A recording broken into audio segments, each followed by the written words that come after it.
I'm running into a lot of title issues on my closings, in particular this year. Why is it happening? Because it's a case where mom and dad's house is being sold, in most cases where this is going on, or someone's deceased, and there are a lot of issues surrounding that particular circumstance.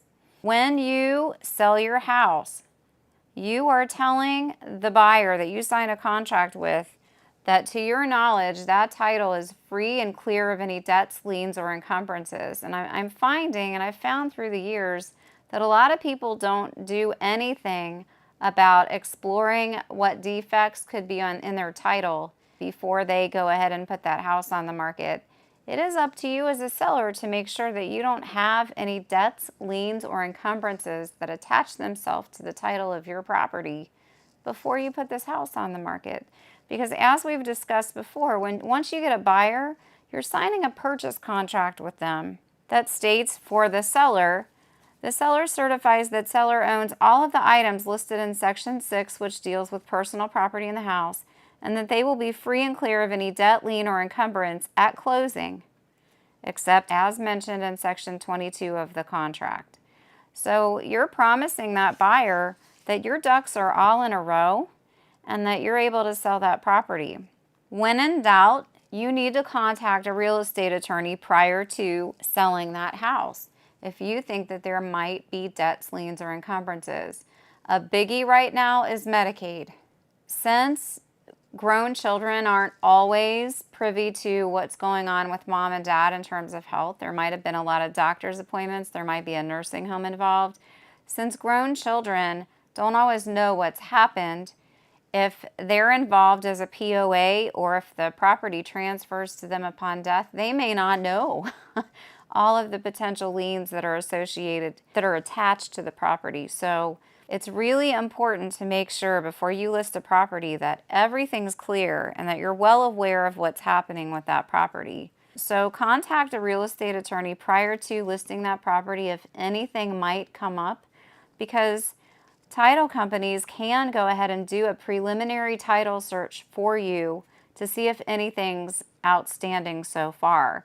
If a lien pops up after their search, then we're talking about something entirely different there. But have them do a preliminary search if you're in doubt, or contact a real estate attorney who can help you navigate that. Because in our purchase contracts, as I read, the seller is promising, per the actual document, that they're not aware of any debts, liens, or encumbrances that have attached themselves to that house.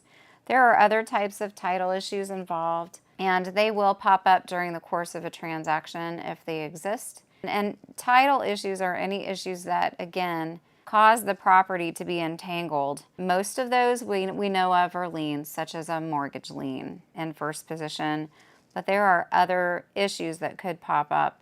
If you have questions about title issues and different ways to resolve them, always contact a real estate attorney for that type of information, because I'm not one and neither are my colleagues. We're aware of them as they pop up during real estate transactions, and we try to do a workaround in conjunction with the title company. We try to assist in any way we can. But again, it's better if you just clear the air before you ever list the property when it comes to potential title issues.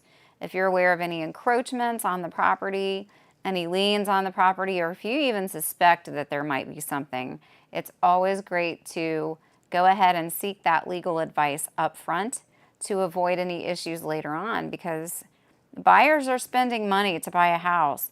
And when they spend money on inspections and appraisal and septic inspections, anything else they have to spend money on, they expect to end up with a house at the end of the transaction.